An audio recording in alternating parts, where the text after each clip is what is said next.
Hello everyone, how are you? Myself Dr. MS Khan. Dear students, आज हम लोग बहुत ही इम्पोर्टेंट चैप्टर पे बात करने वाले हैं, डिस्कस करने जा रहे हैं। और ये चैप्टर जिसे आज हम लोग पढ़ेंगे उसके टर्म्स जो भी हैं उसे जानने की कोशिश करेंगे, इसका एप्लीकेशन, इसका इम्पोर्टेंस जानने की कोशिश करेंगे। वो आज का चैप्टर है मॉडर्न फिज़िक्स का, और उस मॉडर्न फिज़िक्स में जो पढ़ने जा रहे हैं वो है आपके बोर्ड पे लिखा हुआ सेमीकंडक्टर एंड इलेक्ट्रॉनिक डिवाइसेस। आज का जो एज है वो सेमीकंडक्टर डिवाइसेस का है। इससे पहले जो प्रीवियस अगर हम लोग एज की बात करें, आप 100 ईयर्स बैक जाएंगे तो उस टाइम की बात अगर करें तो वहाँ पर जो इलेक्ट्रिसिटी कंडक्ट होता था, जिसके थ्रू, जो डिवाइसेस के थ्रू इलेक्ट्रिसिटी कंडक्ट होता था, वो वाल्व के थ्रू होता था, डिस्चार्ज ट्यूब के रूप में होता था।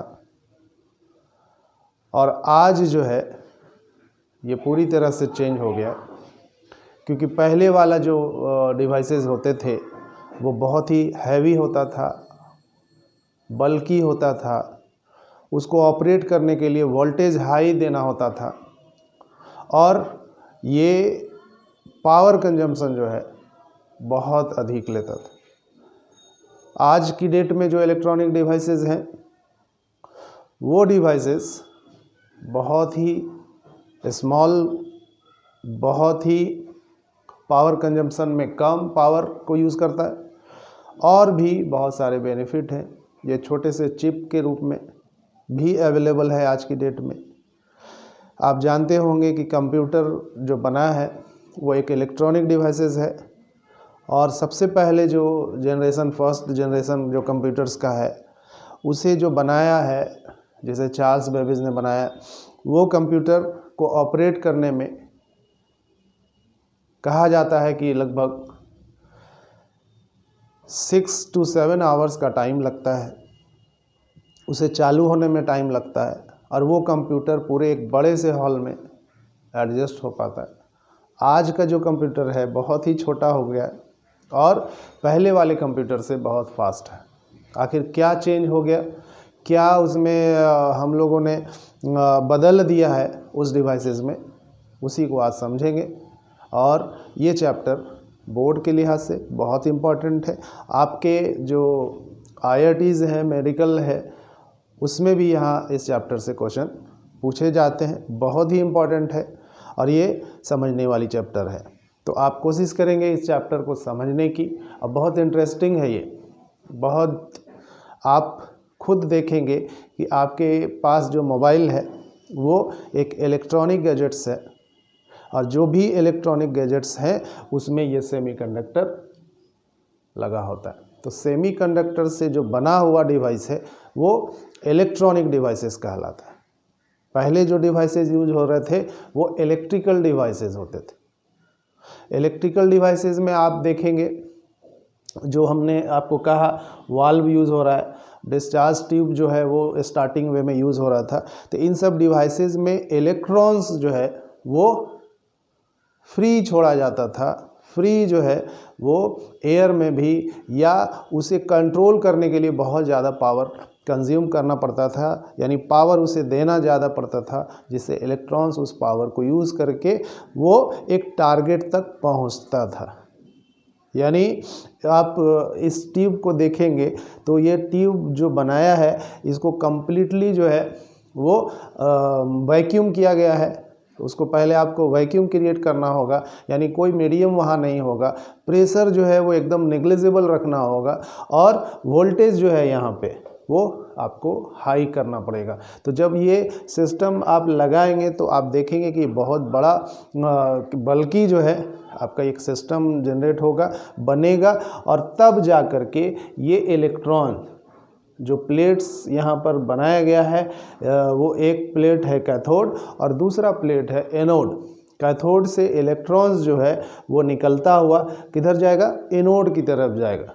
तो ये अनकंट्रोल्ड इलेक्ट्रॉन्स है जिसे कंट्रोल करने के लिए आपको हाई वोल्टेज जो है इस वाल्व के थ्रू अप्लाई करना पड़ेगा और तब जाकर के एक डायरेक्शन में इलेक्ट्रॉन्स वो कैथोड से एनोड की तरफ जाता है और जिससे ये ऑपरेट होता है।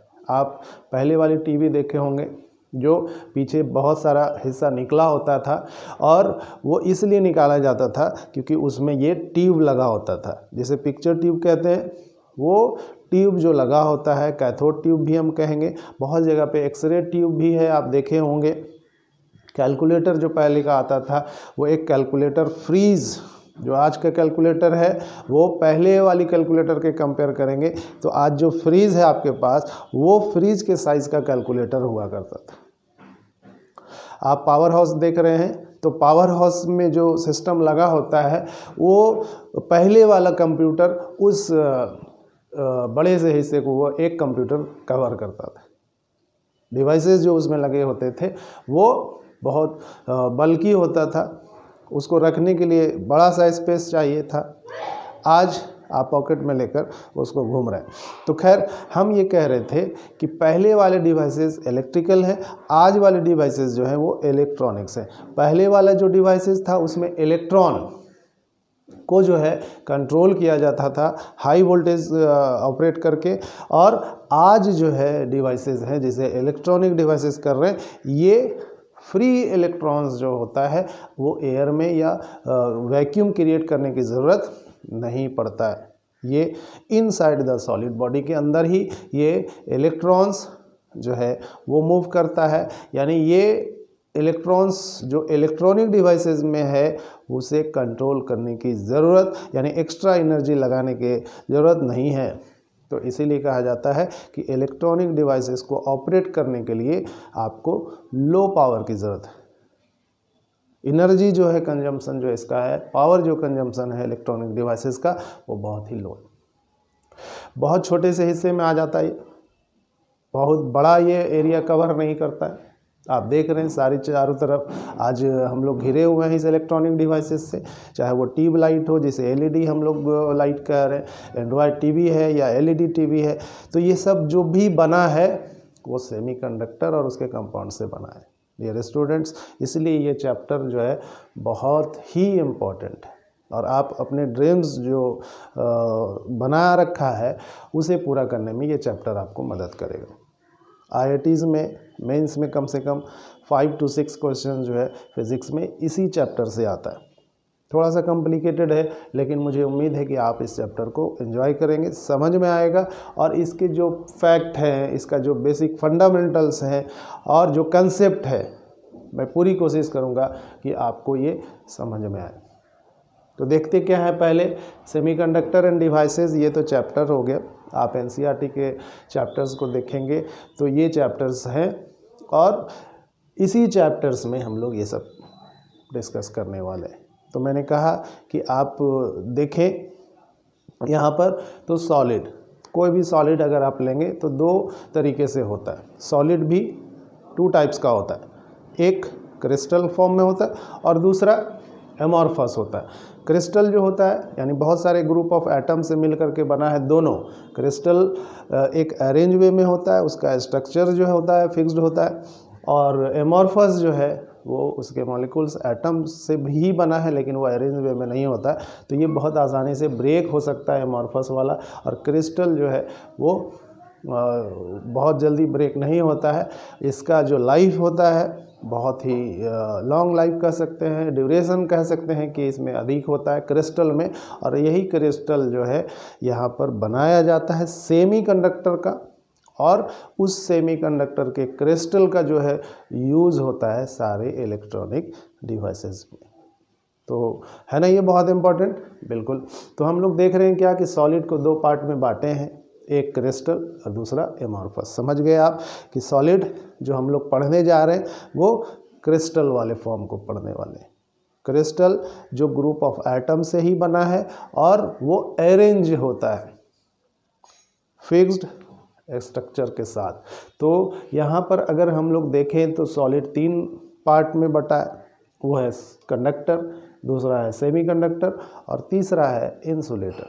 डियर स्टूडेंट्स, यहाँ पर जो कंडक्टर है, इसी कंडक्टर में हम लोग देखते हैं क्या है कि किसी भी टेम्परेचर पे, यहाँ तक कि वो एब्सोल्यूट टेम्परेचर पे, एब्सोल्यूट टेम्परेचर किसको कह रहे हैं, 0 केल्विन या फिर -273.16 डिग्री को हम लोग एब्सोल्यूट टेम्परेचर कहते हैं। और इस टेम्परेचर पे भी करंट जो है इस कंडक्टर के थ्रू पास करता है। यानी जब आप कंडक्टर को यूज़ करेंगे, उसके बीच के पोटेंशियल डिफरेंस अप्लाई करेंगे तो उस कंडक्टर के थ्रू करंट का फ्लो होगा, वो टेम्परेचर यहाँ 0 केल्विन क्यों ना हो।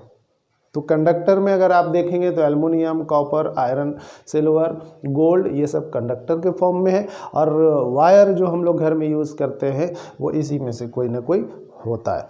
जनरली जो यूज़ होता है घर में जो वायर है वो है एल्युमिनियम का, कॉपर का।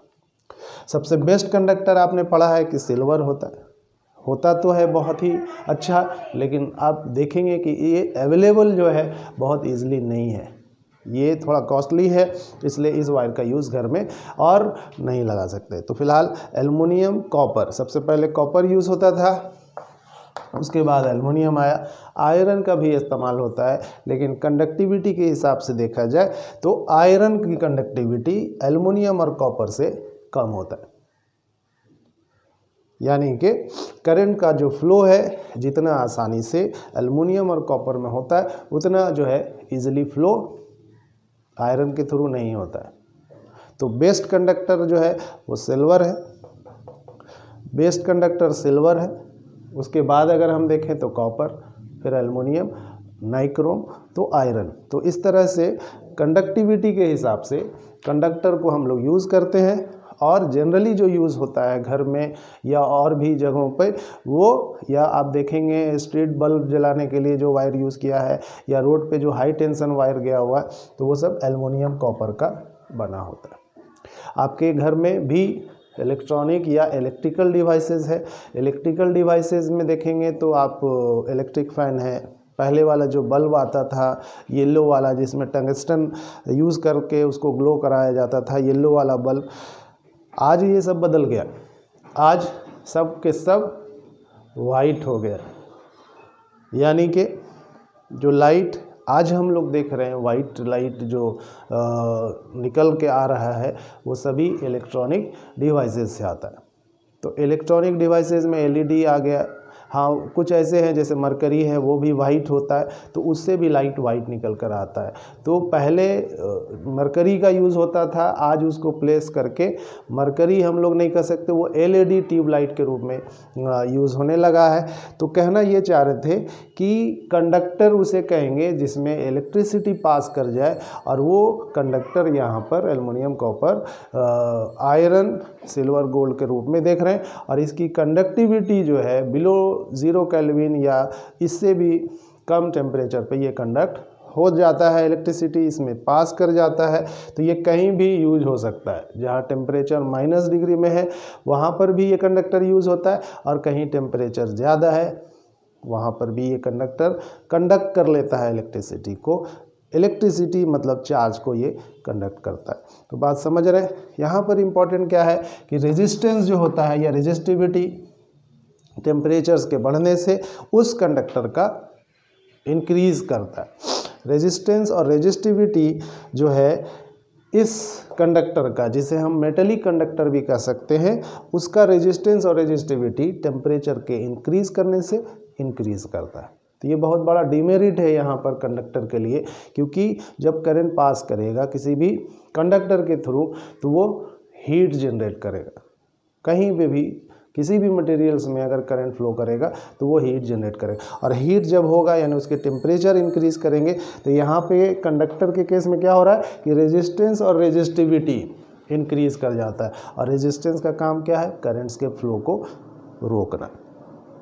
Resistance opposes the flow of electric current, resistivity वही है जो करंट्स के फ्लो को रोकता है। तो टेम्परेचर्स बढ़ने से कंडक्टर में क्या होता है, रेजिस्टेंस और रेजिस्टिविटी इंक्रीज कर जाता है तो इसका इन्वर्सली प्रोपोर्शनल है कंडक्टिविटी। यानी जब टेम्परेचर इंक्रीज करेगा यानी वायर हीट हो जाएगा, गर्म हो जाएगा, तो उसकी कंडक्टिविटी कम हो जाता है, कंडक्टिविटी डिक्रीज कर जाएगा और उसमें जो करंट्स का फ्लो है वो कम हो जाएगा, या उसको फ्लो कराने के लिए आपको एक्स्ट्रा पावर लगाना होगा, एक्स्ट्रा एनर्जी खर्च करना पड़ेगा। तो एक चीज़ जो देख रहे हैं हम लोग कि कंडक्टर जो यूज़ करते हैं उसमें कंजम्पशन पावर जो होता है वो अधिक होता है और वो हीट जल्दी हो जाता है, क्योंकि ये गुड कंडक्टर ऑफ हीट भी है, इलेक्ट्रिसिटी के साथ साथ हीट का भी ये कंडक्टर है, तो इसलिए ये हीट होता है और हीट होगा तो रेजिस्टेंस और रेजिस्टिविटी बढ़ेगा, और जब ये बढ़ेगा तो उसकी ये कंडक्टिविटी जो है वो घटा देगा। आपने करंट इलेक्ट्रिसिटी वाले चैप्टर्स में पढ़ा होगा एक रिलेशन कि टेम्परेचर्स के चेंज करने से रेजिस्टेंस जो है या रेजिस्टिविटी जो है वो चेंज करता है, और यहाँ पर कंडक्टर के केस में देख रहे हैं कि RT is equal to R0 1 plus alpha T2 minus T1। T2 और T1 जो है वो टेम्परेचर है, T2 जो है वो फाइनल टेम्परेचर है, T1 इनिशियल टेम्परेचर है, और उसी तरह से RT T2 टेम्परेचर पर रेजिस्टेंस है और R0 जो है वो T1 टेम्परेचर पर है। ये अल्फ़ा जो है किसी भी कंडक्टर्स के लिए वैल्यू अगर देखें तो ये कोएफिशिएंट ऑफ थर्मल रेजिस्टेंस के रूप में यूज़ होता है और ये हमेशा पॉजिटिव होता है। यानी किसी भी मेटेलिक कंडक्टर के लिए अगर हम देखें अल्फ़ा, जिसे हम कोएफिशिएंट ऑफ थर्मल रेजिस्टेंस कहते हैं, वो पॉजिटिव होता है, और जब ये पॉजिटिव होगा तो टेम्परेचर्स के बढ़ने से रेजिस्टेंस जो है वो यहाँ पर बढ़ जाता है, यानी टेम्परेचर जब इंक्रीज़ करेगा तो रेजिस्टेंस, और सिमिलरली कह सकते हैं उसका रेजिस्टिविटी भी इंक्रीज़ करता है। कितना वैल्यू इंक्रीज़ करेगा आप इस इक्वेशंस को यूज़ करके फाइंड आउट कर सकते हैं। तो आगे हम लोग स्टूडेंट्स बात करना ये है कि सेमीकंडक्टर और उसके इलेक्ट्रॉनिक डिवाइसेस क्या हैं, लेकिन बात यहाँ पर पहले ये समझने की कोशिश करें कि आखिर क्यों कंडक्टर को रिप्लेस करके सेमीकंडक्टर का आज यूज हम लोग कर रहे हैं। तो पहली बात कि यहाँ क्या हो रहा है, क्यों हटाया जा रहा है, तो कंडक्टर में क्या होता है कि टेम्परेचर्स बढ़ेगा, जाहिर सी बात है कंडक्टिविटी जो है उसका घट जाएगा, और कंडक्टिविटी घटेगा, करंट्स का जो मोबिलिटी है वो अगर डिक्रीज़ करता है तो ये आपके लिए, हम सब के लिए बेहतर नहीं है। तो एक डेमेरिट यहाँ कंडक्टर के लिए मिल रहा है, लेकिन एक फ़ायदा ये है कि ये किसी भी टेम्परेचर्स पे काम करता है।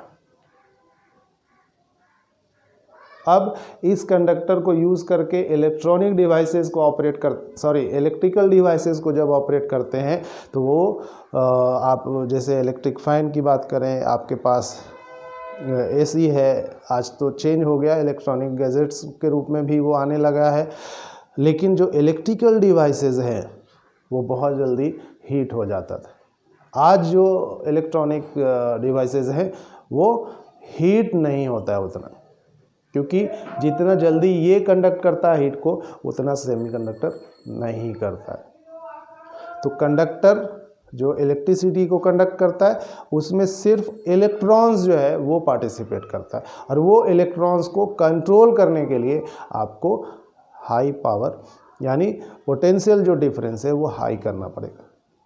आज हम लोग देख रहे हैं कि LED का जो ट्यूबलाइट है वो आज 10 वाट के रूप में भी मिल जा रहा है, बल्ब जो है वो 3 वाट के रूप में भी मिल रहा है, यानी 3 वाट का बल्ब भी आज हम लोग यूज़ कर लेते हैं।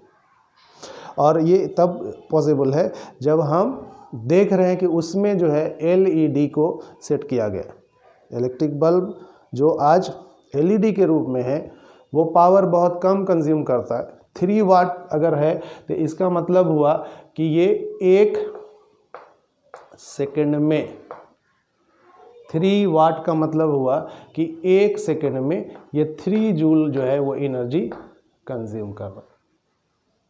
पहले वाले बल्ब में क्या था 100 वाट, 200 वाट, तो इसका मतलब क्या हुआ कि ये 200 जूल जो है 1 सेकेंड में कंज्यूम करता है। बहुत बड़ा बदलाव है ये आज इलेक्ट्रिकल पहले वाला और आज जो इलेक्ट्रॉनिक्स है, ये बेनिफिट है। दूसरा, पहले जो है बड़ा सा डिवाइसेस बनाना पड़ता था, क्योंकि इतना सारा सेटअप उसमें लगाना होता था, एनोड है, कैथोड है, तो वो एक बड़ा हो ही जाता था। लेकिन आज ट्रांजिस्टर का जब खोज हो गया, ट्रांजिस्टर जब बनाया गया, इन्वेंट किया गया, तो ट्रांजिस्टर के बाद पूरी तरह से धीरे धीरे चेंज होना शुरू हुआ है, इलेक्ट्रॉनिक डिवाइसेस को यूज़ करना शुरू हुआ है 1948 के बाद। यानी क्योंकि 1948 में ट्रांजिस्टर बना, और ये ट्रांजिस्टर भी बना है तो सेमीकंडक्टर से ही बना है। तो सेमीकंडक्टर और उसके कंपाउंड से बना ये जो ट्रांजिस्टर है, ये इतना बड़ा बल्कि जो यूज़ कर रहे थे डिस्चार्ज ट्यूब जिसे वाल्व कह रहे थे, उसको रिप्लेस कर दिया। कौन करा? ट्रांजिस्टर। तो ट्रांजिस्टर 1948 में बना है। और जब ये बना है तो उसके बाद ये जो आपका वाल्व है जिसे हम लोग कह रहे हैं, और इसको ऑपरेट करने के लिए एक आपको यहाँ टर्मिनल और यहाँ टर्मिनल तैयार करना होता है, बनाना पड़ता है। और ये टर्मिनल को हम लोग इलेक्ट्रोड्स कहते हैं, और ये दो पार्ट में बटा हुआ है। तो ये जो पार्ट्स में बटा है, एक को एनोड, पॉजिटिव वाले को एनोड और नेगेटिव वाले को कैथोड। तो जब आप यहाँ पे वोल्टेज हाई देंगे, तो हाई वोल्टेज जब देंगे तभी ये इलेक्ट्रॉन यहाँ से निकलेगा। हीट होने के बाद ये गर्म होगा, और उसके बाद इसमें से इलेक्ट्रॉन का इमिशन होगा, और ये कैथोड से एनोड की ओर जाएगा। ये सिस्टम पहले जो आपके पास टीवी बड़ा वाला जो पीछे का हिस्सा निकला होता था, वो ये लगा होता है, एक्सरे ट्यूब वो ये लगा होता है। जब आप जाएंगे किसी को एक्सरे कराना होता है, तो वहाँ पे बड़ी बड़ी मशीनें लगी होती हैं, तो वो सब ऑपरेट इसी तरह से होता है। लेकिन आज जब ट्रांजिस्टर का खोज हो गया, तो बहुत छोटा चिप्स के रूप में भी ये ट्रांजिस्टर आज की डेट में बनना शुरू हुआ। आपको पता होगा कि पहले फ्लॉपी आता था। ये जो फ्लॉपी है, ये स्टोर करता है डाटा को। डाटा उसमें 1 MB 2 MB स्टोर होता था, एक बड़ा साइज। उससे पहले फ्रीज से भी बड़ा डिवाइसेस बनता था, जिसमें डाटा को स्टोर किया जाता था।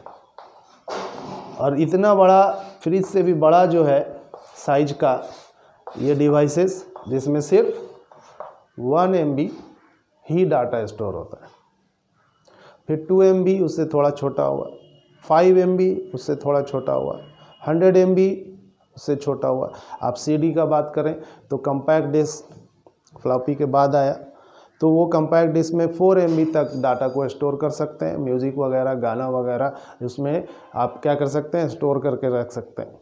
फिर कुछ डिवाइसेस आ गए, पेन ड्राइव, उसमें उससे ज़्यादा जो है कैपेसिटी हो गया स्टोर करने का, उससे ज़्यादा कैपेसिटी हो गया हार्ड डिस्क का स्टोर करने का। और ऐसे ही बढ़ते कैपेसिटी आज की डेट में देखिएगा तो एक छोटा माइक्रोचिप में भी लगभग एक मोबाइल में आज की डेट में जो कहता है कि 128 GB तक डाटा को ये स्टोर करता है। डाटा जो है वो किसी भी फॉर्म में हो सकता है, म्यूज़िक के रूप में हो सकता है, वीडियो ऑडियो के रूप में हो सकता है, या प्रिंट के रूप में हो सकता है। तो 128 GB तक एक मोबाइल के छोटे से चिप में स्टोर करके रख सकते हैं। तो ये टेक्नोलॉजी डेवलप किया है, और ये टेक्नोलॉजी सीधा जो जुड़ा है वो है इलेक्ट्रॉनिक डिवाइसेस के रूप में। तो इलेक्ट्रॉनिक डिवाइसेस को हम लोग आज जो कह रहे हैं कि बहुत तेज़ी से ग्रोथ हो रहा है, वो ट्रांजिस्टर के बनने के बाद। और इस ट्रांजिस्टर का जो क्रेडिट है बनाने वाले का, वो है जॉन बार्डेन। 2 साइंटिस्ट हैं, एक का नाम है जॉन बार्डेन और दूसरे का नाम है WH ब्रैटन। तो इस दोनों साइंटिस्ट का क्रेडिट है ट्रांजिस्टर बनाने में। और उस ट्रांजिस्टर के बनने के बाद हम और आप पूरी तरह से जो है सभी के मतलब कहा जाए कि हर एरिया में ये इलेक्ट्रॉनिक गैजेट्स जो है अवेलेबल हो चुका है। और आने वाले दिनों में और भी बहुत सारी चीज़ें इलेक्ट्रॉनिक डिवाइसेस के रूप में आप देखेंगे। तो चलिए हम लोग आगे बात करते हैं।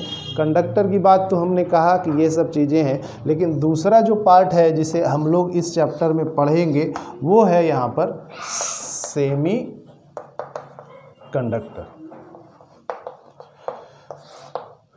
इम्पॉर्टेंट यहाँ पर सेमीकंडक्टर का ये है कि ये मेटलॉइड है।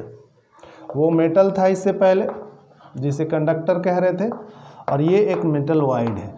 मेटल उसको कह रहे थे जिसमें वैलेंस इलेक्ट्रॉन 1 2 3 होता। तो वहाँ पर जो बॉन्ड बनता क्रिस्टल में मेटल से, वहाँ वो ट्रांसफ़र करके इलेक्ट्रॉन्स को बनाना होता है। तो जब ट्रांसफ़र करेंगे आप तो वहाँ एनर्जी कंजम्पशन ज़्यादा होगा, मतलब एनर्जी खर्च ज़्यादा आपको करना पड़ेगा। यहाँ पर सेमीकंडक्टर की बात करें तो ये एक मेटलॉइड है और इसका जो वैलेंस इलेक्ट्रॉन है वो है 4। तो मेटलॉइड जो सेमीकंडक्टर के रूप में है, अगर वैलेंस इलेक्ट्रॉन को देखिएगा तो वो यहाँ पे कार्बन भी आ सकता है, सिलिकॉन है, जर्मेनियम है और इसके आगे भी है। कार्बन चूँकि ये नॉन मेटल के कैटेगरीज में आता है, इसकी प्रॉपर्टी जो है वो नॉन मेटल के रूप में है। इसमें कंडक्शन जो है मतलब इलेक्ट्रिसिटी का नहीं होता है। डायमंड को ले लेंगे तो नहीं होगा। इसी कार्बन से बना ग्रेफाइट है तो उसमें कंडक्शन होता है इलेक्ट्रॉन मतलब इलेक्ट्रिसिटी का। तो इसकी प्रॉपर्टी जो है वो इन सब सिलिकॉन, जर्मेनियम जो कि मेटलॉइड ही है, डिफरेंट है। तो इस कार्बन का यूज़ यहाँ आप सेमीकंडक्टर के रूप में नहीं करेंगे। आप किसका यूज़ करेंगे? तो वो यहाँ सिलिकॉन है और जर्मेनियम है। तो सिलिकॉन और जर्मेनियम ये दो ऐसे सेमीकंडक्टर्स हैं जिसका इलेक्ट्रॉनिक्स जो डिवाइसेस है पूरी तरह से यूज़ होता है।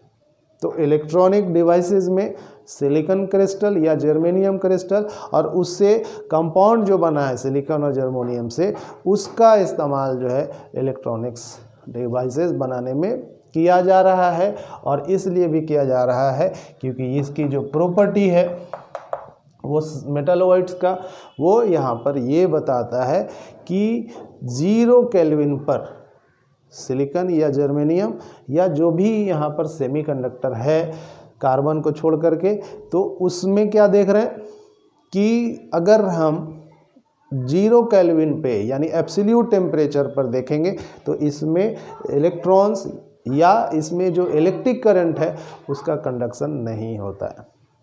Electricity will not conduct through a semiconductor at absolute temperature, यानी 0 केल्विन पर इस सेमीकंडक्टर के थ्रू करंट का फ्लो नहीं होता है। लेकिन अब अगर हम अब अगर टेम्परेचर्स को थोड़ी सी बढ़ाते हैं तो टेम्परेचर्स बढ़ता हुआ अगर रूम टेम्परेचर तक पहुंचता है या इट में भी 0 डिग्री सेल्सियस पे भी आता है तो वहाँ पर ये सेमीकंडक्टर में इलेक्ट्रिसिटी कंडक्ट होना स्टार्ट होता है।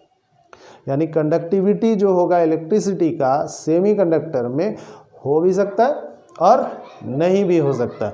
यानी आप इसको दो तरीके से यूज कर सकते हैं। जब आपको लगता है कि इसमें कंडक्शन होना चाहिए तो आप इसको दूसरे तरीके से बना सकते हैं। लेकिन अगर चाहते हैं कि नहीं ऑपरेट नहीं हो तो फिर यानी इसमें कंडक्शन नहीं हो तो फिर इसके टेम्परेचर्स को घटा सकते हैं। तो ये सेमीकंडक्टर में बहुत इम्पॉर्टेंट बात यह है कि इसे हम लोग फॉरवर्ड बाइस और रिवर्स बाइस के रूप में इस्तेमाल कर सकते हैं। फॉरवर्ड बाइसिंग और रिवर्स बाइसिंग के रूप में सेमीकंडक्टर का इस्तेमाल कर सकते हैं। ये जो क्रिस्टल है सिलिकॉन का देख रहे हैं आप, या जर्मेनियम का, इसके बीच जो बॉन्ड है एक सिलिकॉन एटम दूसरे सिलिकॉन एटम के बीच का जो बॉन्ड है वो यहाँ पे कोवैलेंट बॉन्ड है। और ये कोवैलेंट बॉन्ड उस इलेक्ट्रोवायलेंट जिसे आयनिक बॉन्ड कहते हैं जो मेटल्स के बीच बनता है उससे वीक होता है। तो 0 केल्विन पर सेमीकंडक्टर जो है इंसुलेटर है, यानी सेमीकंडक्टर जो है वो इंसुलेटर है किस पे? एट 0 केल्विन पर, जिसे आप 273.16 डिग्री सेल्सियस भी कह सकते हैं। तो 273.16 डिग्री सेल्सियस पे सेमीकंडक्टर इंसुलेटर है, लेकिन अगर कंडक्टर इसको बनाना है तो इसकी कंडक्टर जो है वो at 0 degree celsius and above 0 degree से ऊपर अगर जाए तो ये कंडक्टर बहुत अच्छा से काम करेगा। यानी जिस तरह से कंडक्टर होता है, मेटलिक कंडक्टर होता है, उस तरह से ये सेमीकंडक्टर हाई टेम्परेचर पे वर्क करता है। यानी कंडक्टर सेमीकंडक्टर को कहेंगे कब, जब टेम्परेचर हाई होगा इसका, और इंसुलेटर कहेंगे सेमीकंडक्टर को जब टेम्परेचर लो होगा, और वो टेम्परेचर एब्सोल्यूट टेम्परेचर के रूप में होगा या उससे बिलो होगा, तो वहाँ पर सेमीकंडक्टर में कंडक्टिविटी नहीं होता है। और क्यों बढ़ जाता है टेम्परेचर्स के बढ़ने से, तो यहाँ पर हम इस क्रिस्टल में देखते हैं। सिलिकॉन का एक क्रिस्टल है जो बना है, बॉन्ड इसके बीच, सिलिकॉन के बीच चारों तरफ देख रहे हैं, ये कोवैलेंट बॉन्ड है। इसके आगे भी होगा सिलिकॉन, या हो सकता है कोई इम्प्योरिटीज़ मिला हो, लेकिन अभी हम सिलिकॉन ही देख रहे हैं, इसलिए इसको आप प्योर सेमीकंडक्टर कह सकते हैं। तो एक क्रिस्टल ऑफ प्योर सेमीकंडक्टर लिख सकते हैं आप। एक क्रिस्टल ऑफ प्योर सेमीकंडक्टर अगर ले तो ये बॉन्डेड है कोवैलेंट से, और इम्प्योर भी बॉन्डेड होगा कोवैलेंट से। लेकिन अभी हम देख रहे हैं क्या कि सिलिकॉन और सिलिकॉन जिसके बीच बंधा है वो यहाँ बॉन्ड कोवैलेंट बॉन्ड होता है, और ये कोवैलेंट बॉन्ड वीक होता है। आयनिक बॉन्ड से तो बहुत ही वीक होता है। तो यहाँ पर कोवैलेंट बॉन्ड वीक है, थोड़ा सा टेम्परेचर देंगे, यानी 0 केल्विन पर सेमीकंडक्टर इंसुलेटर है, और हम अगर कुछ टेम्परेचर इंक्रीज करेंगे तो इसका बॉन्ड जो है ब्रेक कर जाता है। बॉन्ड जो कोवैलेंट बॉन्ड के रूप में है ये ब्रेक कर जाता है, और इसके ब्रेक करने से कंडक्टिविटी बढ़ता है। तो टेम्परेचर्स के बढ़ने से इसीलिए सेमीकंडक्टर आपका कंडक्टर की तरह काम करता है, क्योंकि जब टेम्परेचर इंक्रीज करेगा तो इसका बॉन्ड ब्रेक करेगा, कोवैलेंट बॉन्ड टूटेगा, तो इसमें जो इलेक्ट्रॉन है, क्योंकि बॉन्ड जो बना है वो इलेक्ट्रॉन्स के शेयर से बना है, तो यहाँ पर 2 इलेक्ट्रॉन है। इस सिलिकॉन और इस सिलिकॉन के बीच में 2 इलेक्ट्रॉन से बना एक कोवैलेंट बॉन्ड है, और ये इस हाई टेम्परेचर्स पे, और लगभग टेम्परेचर जो यहाँ पर दे रहे हैं उसकी एनर्जी यहाँ पर जो लगेगा वो यहाँ है 1.1 इलेक्ट्रॉन वोल्ट। तो 1.1 इलेक्ट्रॉन वोल्ट का एनर्जी अगर देते हैं थर्मल एनर्जी हीट के रूप में, तो वो ये बॉन्ड तोड़ देता है, और जब ये बॉन्ड टूटता है तो इलेक्ट्रॉन जो है वो रिलीज करेगा, इलेक्ट्रॉन जो है वो रिलीज करेगा, और जहाँ पर से इलेक्ट्रॉन रिलीज करेगा वहाँ पर एक वैकेंट सीट होगा, स्पेस खाली होगा, उसको हम लोग यहाँ पर होल्स के रूप में कहते हैं। तो डियर स्टूडेंट्स, अगर ये इलेक्ट्रॉन हट के यहाँ पे आ जाता है तो यहाँ जो खाली जगह है इसको हम होल कहते हैं।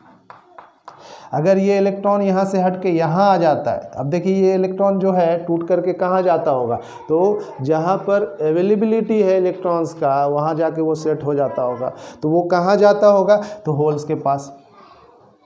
देख क्या रहे हैं हम लोग कि जहाँ से निकल रहा है इलेक्ट्रॉन्स, जहाँ से इलेक्ट्रॉन निकल रहा है वो वैकेंट सीट होल्स कहलाया, और वो इलेक्ट्रॉन जो निकल के मूव कर रहा है उसी से इसकी कंडक्टिविटी क्या हो रहा है, बढ़ रहा है। और न्यूट्रलाइज जो होगा वो अगर तब होगा जब वो इलेक्ट्रॉन उस होल के पास फिर जाएगा।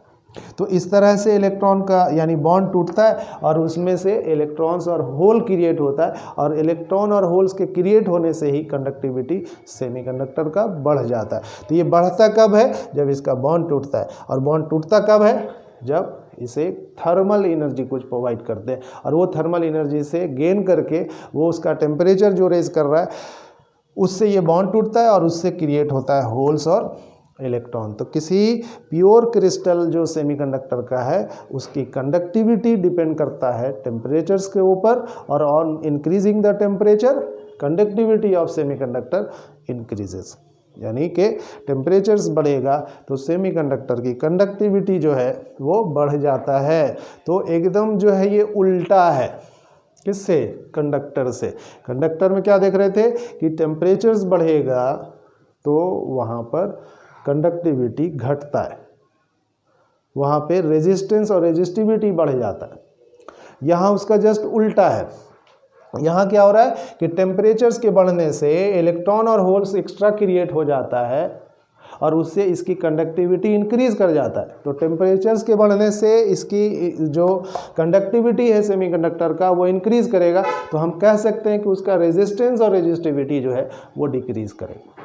तो सेमीकंडक्टर में रेजिस्टेंस और रेजिस्टिविटी टेम्परेचर्स के बढ़ने से घटता है, डिक्रीज करता है। डियर स्टूडेंट्स, उम्मीद है आप समझ गए होंगे कि यहाँ पर क्या है। तो आप ये कह सकते हैं कि इस सेमीकंडक्टर्स में जो हम यूज़ करते हैं इलेक्ट्रॉनिक डिवाइसेस, वो फॉरवर्ड और रिवर्स बाइस में यूज़ कर सकते हैं। और बहुत ही इम्पॉर्टेंट है, स्विच ही बनाना आपको है तो ऑन और ऑफ करने के लिए उसमें जो स्विच बनाएंगे वो फॉरवर्ड और रिवर्स बाइस के रूप में होगा, जो इलेक्ट्रॉनिक स्विच कहलाता है। और उसको बनाने के लिए सेमीकंडक्टर्स के ही आपको यूज़ करना होगा। तो डियर स्टूडेंट, सेमीकंडक्टर्स में क्या देख रहे हैं आप कि जो करंट कैरियर है सेमीकंडक्टर में, अगला पॉइंट अगर देखेंगे तो करंट कैरियर सेमीकंडक्टर में क्या क्या हो गया, तो इलेक्ट्रॉन एंड होल्स, याद रहेगा। होल्स जो दिख रहा है, आप इस पॉइंट को नोट करेंगे कि ये जो होल है वो वैकेंट सीट है ऑफ इलेक्ट्रॉन। तो जब इलेक्ट्रॉन वहाँ से हटेगा तो इस होल्स का जो नेचर होगा वो पॉजिटिव नेचर होगा। कैसा नेचर होगा, पॉजिटिव।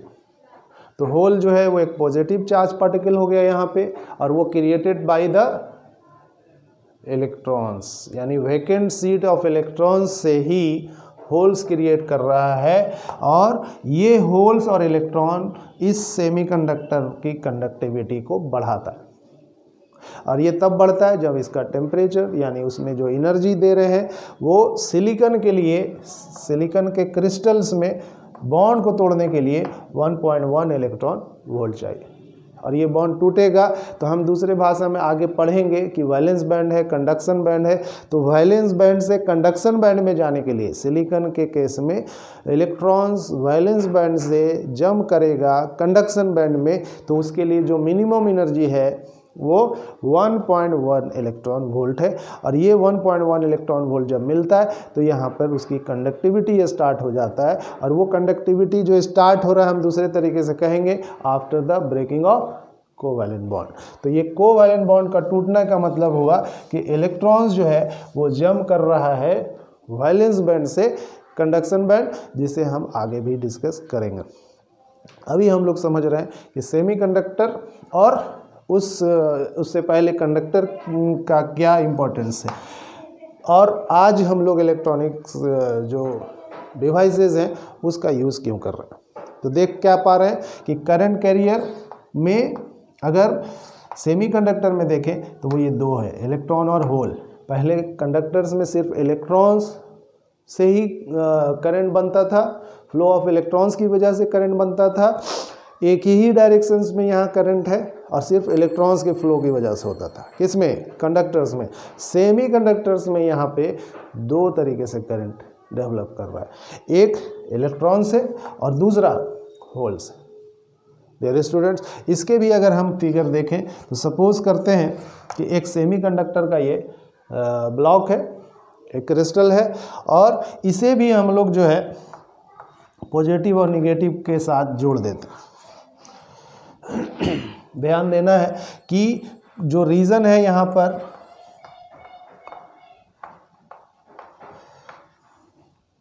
दिख रहा है, यानी सेमीकंडक्टर्स में जो करंट कैरियर है वो इलेक्ट्रॉन और होल्स है, वो हम यहाँ दिखा रहे हैं। इसको कनेक्ट कर दिया है बाहरी सेल से, कर दिया है कनेक्ट।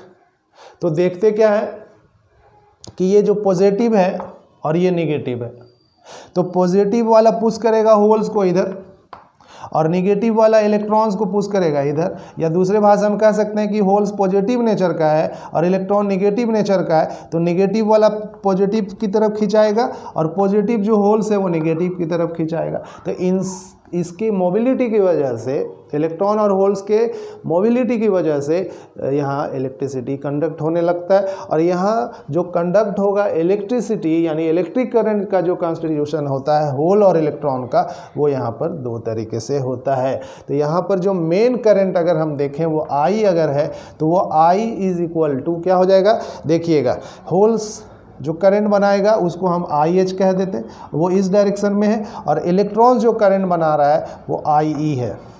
आपको कन्वेंशनली ये मालूम है कि इलेक्ट्रिक करंट्स का फ्लो इलेक्ट्रॉन्स के फ्लो के अपोजिट होता है।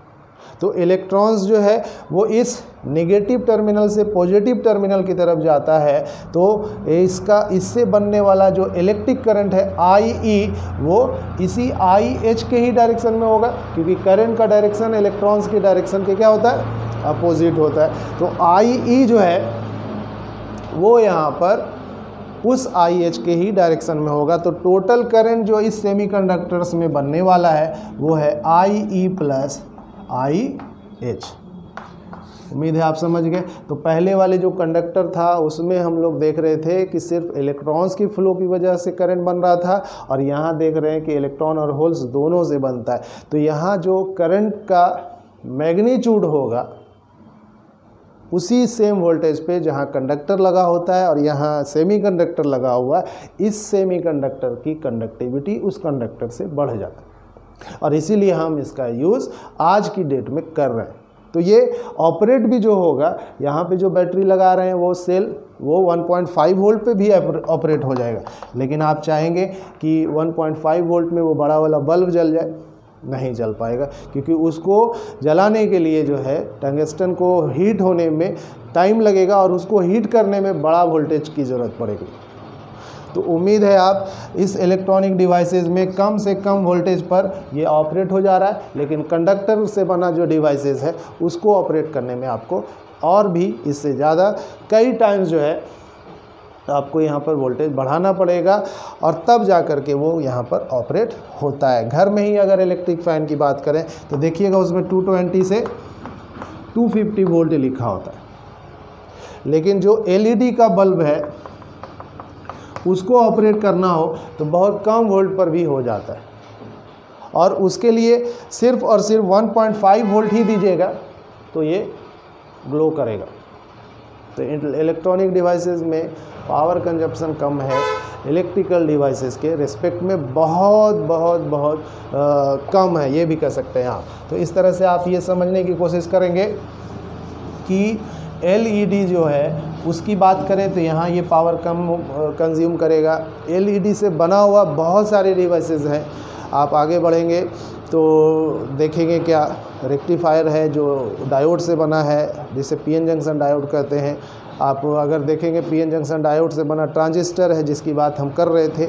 ये सब जब यूज़ करेंगे तो वहाँ पावर जो है वो 220 और 230 वोल्ट की ज़रूरत आपको नहीं पड़ेगा। बहुत कम ही पावर में ये जो रेक्टिफायर है, एम्पलीफायर है, या आपका जो ट्रांजिस्टर है वो ऑपरेट हो सकता है। आगे हम लोग बढ़े, कुछ और जो सेमीकंडक्टर में बात किया था कि वो टेम्परेचर्स के बढ़ने से सेमीकंडक्टर की रेजिस्टिविटी घट जाता है। तो रेजिस्टिविटी या रेजिस्टेंस अगर RT मान लेते हैं सेमीकंडक्टर का, तो वो R0 1 minus alpha T2 minus T1। क्या देख पा रहे हैं स्टूडेंट्स कि यहाँ पर जो अल्फ़ा का वैल्यू है सेमीकंडक्टर्स के लिए वो माइनस में है, तो यहाँ पे ये माइनस अल्फ़ा जो है सेमीकंडक्टर के लिए यूज़ होगा, और टेम्परेचर जो T2 है वो T1 से बड़ा अगर है तो यहाँ पे RT जो होगा वो लेस देन R0 होगा। इससे ये पता चलता है कि on increasing the temperature resistance and resistivity also decreases.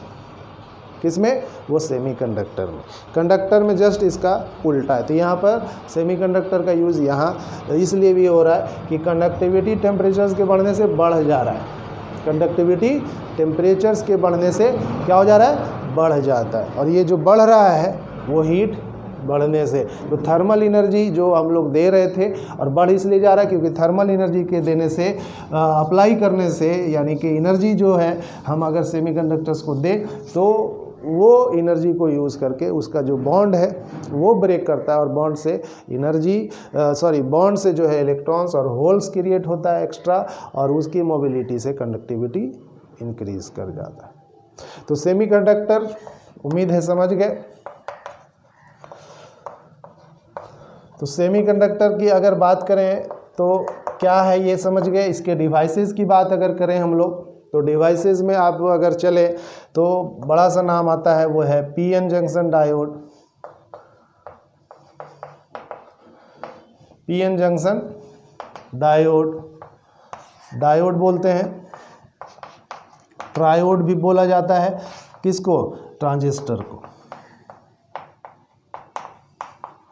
यही दो चीज़ है जिसका इस्तेमाल पूरी सर्किट में इलेक्ट्रॉनिक सर्किट में किया जाता है। तो डायोड और ट्रायोड का इस्तेमाल होता है। अब इसी का जो यूज़ होता है आप देखेंगे तो रेक्टिफायर में, एम्पलीफायर में, दिख रहा है आपको, एम्पलीफायर में, ठीक है। आप आगे जो पढ़ेंगे वो सर्किट जो स्विच के रूप में होता है, जैसे हम लोग लॉजिक गेट भी बोलते हैं, तो लॉजिक गेट में इस्तेमाल में ये सब आता है।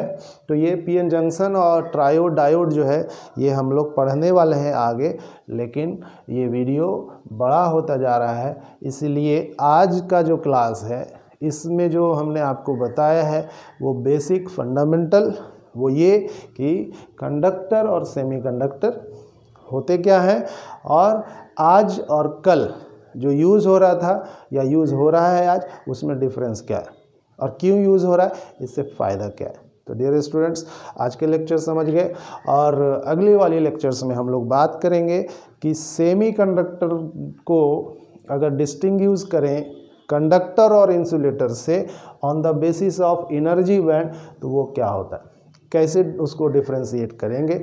अगले वाले लेक्चर्स में ज़रूर आप शामिल होइएगा। ज़रूर आप जो है इस बेसिक वाले लेक्चर्स के बाद एनर्जी बैंड की बात करेंगे, और एनर्जी बैंड से रिलेट करेंगे कि किसे हम कंडक्टर कहेंगे, किसे हम सेमीकंडक्टर और किसे इंसुलेटर। तो मिलते हैं नेक्स्ट वीडियो में, नेक्स्ट लेक्चर्स में, और तब तक इस वीडियोस को आप ज़रूर इसे देखें, समझने की कोशिश करें कि हम कंडक्टर किसे कहेंगे और सेमीकंडक्टर किसे कहेंगे। ठीक है स्टूडेंट्स, उम्मीद है आप समझ गए होंगे। रिवाइज करिए, फिर दूसरे वाले लेक्चर्स को लेकर आते हैं। मिलते हैं नेक्स्ट वीडियो में। तब तक मेरे चैनल को लाइक करिए, और जो सब्सक्राइब नहीं किए हैं वो ज़रूर सब्सक्राइब कर लीजिए। Thank you.